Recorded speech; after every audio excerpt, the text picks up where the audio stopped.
Hello, my name is Cora, and today I'm going to be reading Flossie and the Fox by Patricia McCaskill. Flossie! The sound of Big Mama's voice floated past the cabins and Sophie's quarters, round the smokehouse, beyond the chicken coop, and all the way down to Flossie Finley. Flossie tucked away her straw dog in a hollow log, then hurried to answer her grandmother's call. Here I am, Big Mama, Flossie said after catching her breath. It was hot, hotter than a usual Tennessee August day. Big Mama stopped sorting peaches and wiped her hands and face with her apron. Take these to Miss Volo over at the McCutcheon place, she said, reaching behind her hand and handing Flossie a basket of fresh eggs. Seems like they've been troubled by a fox. Miss Volo's chickens be so scared they can't now even lay a stone. Big Mama clicked her teeth and shook her head. Why come Mr. J.W. can't catch the fox with his dogs? Flossie asked, putting a peach in her apron pocket to eat later. Every time they corner that old slickster, he gets away. I tell you, that is one sly critter.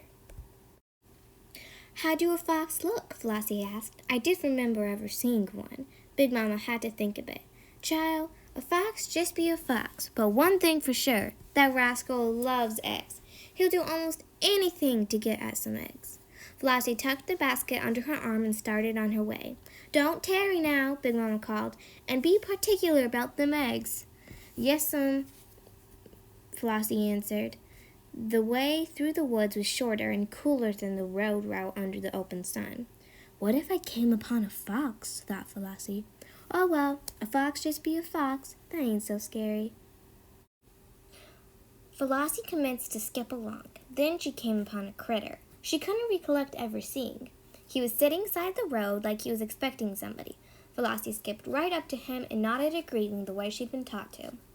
Top of the morning to you, little missy, the critter replied. And what is your name? I be Flossie Finley, she answered with a proper curtsy. I reckon I don't know who you be either. Slowly the animal circled around Flossie. I am a fox, he announced, all the time eyeing the basket of eggs. He stopped in front of Flossie, smiled as best of a fox can, and bowed. At your service. Flossie rocked back on her heels, then up to her toes, back and forward, carefully studying the creature who was claiming to be a fox. Nope, she said at last.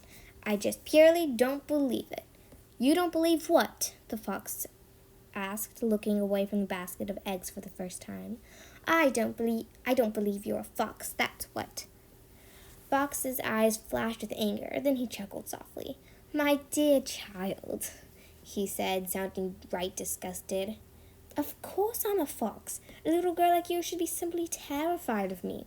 Whatever do they teach children these days? Flossie tossed her head in the air.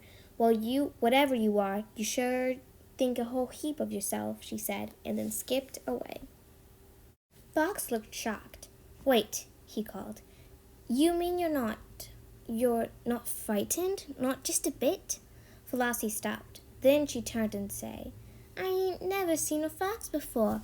So, why should I be scared of you when I don't even know if you're a real fox for a fact? Fox pulled himself tall. He cleared his throat. Are you saying I must offer proof that I'm a fox before you'll be frightened of me? That's just what I'm saying.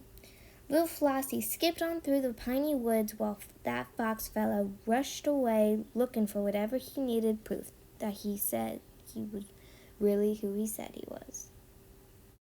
Meanwhile, Flossie stopped to rest beside a tree. Suddenly, Fox was beside her. I have proof, he said. See, I have thick, luxurious fur. Feel for yourself. Fox leaned over for Flossie to rub his back. Feels like rabbit fur to me, she said to Fox. Shucks, you ain't no fox. You're a rabbit, all the time trying to fool me. Me? A rabbit? He shouted. I have you know my reputation precedes me. I am the third generation of foxes who have outsmarted and outrun Mr. J.W. McCutcheon's fine hunting dogs. I have raided some of the best hen houses from Franklin to Madison. Rabbit indeed. I am a fox, and you will act accordingly. Flossie hopped to her feet. She put her free hand on her hip and patted her foot. Unless you can show you a fox, I'll not accord you nothing. And without further ceremony, she skipped away. Down the road a piece, Flossie stopped by a bubbly spring. She knelt to get a drink of water. Fox came up to her and said, "I have a long pointed nose. Now that should be proof enough." "Don't prove a thing to me," Flossie said, picking some wildflowers. "Come to think of it," she said, a matter-of-fact like, "rats got long pointed noses." She snapped her fingers. "That's it! You're a rat trying to pass yourself as a fox." That near about took Fox's breath away. "I beg your pardon," he gasped.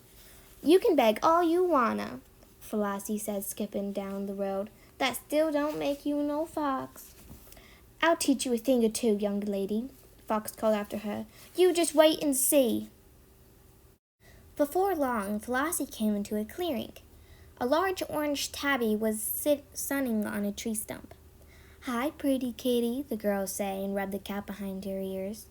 Meanwhile, Fox slipped from behind a clump of bushes. "Since you won't believe me that when I tell you I'm a fox," he said stiffly, "perhaps you will believe that fine feline creature toward whom you seem to have a measure of respect." Flossie looked at the cat and winked her eye. "He shall use a whole heap of words," she whispered. Fox beckoned for Cat to speak up. Cat jumped to a nearby log and yawned and stretched. Then she answered. "This is a fox because he had sharp claws and yellow eyes," she purred. Fox seemed satisfied, but Flossie looked at Cat. She looked at Fox and then once more at both just to be sure.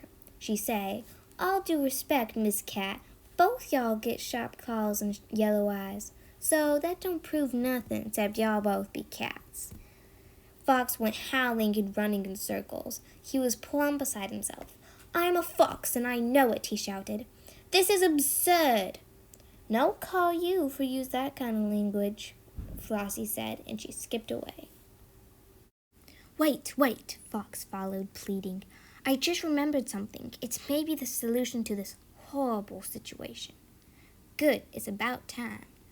I have a bushy tail," Fox seemed to perk up. "That's right," he said. "All foxes are known for their fluffy, bushy tails. That has got to be adequate proof." "Ain't got to be. You got a bushy tail? So do squirrels." Flossie pointed to one overhead, leaping from branch to branch in the treetops. "Here, have a bite of peaches," he said, offering Fox first bite of her treat. But Fox was crying like a natural-born baby. No, he sobbed. "If I promise you're my fox, won't that do?" Flossie shook her head no. "Oh, woe is me," Fox hollered. "I may never recover my confidence." Flossie didn't stop walking. "That's just what I've been saying. You're just an old confidencer. Come telling me you was a fox and can't prove it. Shame on you." Long about that time, Flossie and the fox came out of the woods. Flossie cupped her hands over her eyes and caught sight of McCutcheon's quarters and Miss Vola's cabin.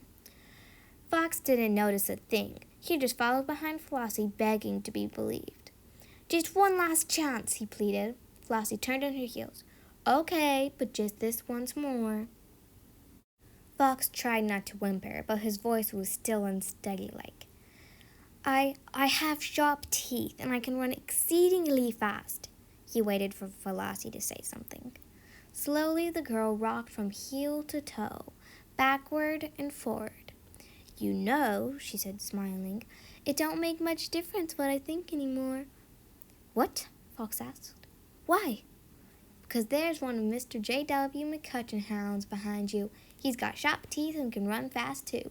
By the way, that hound's looking. It's all over for you." With a quick glance back, Fox dashed into the woods.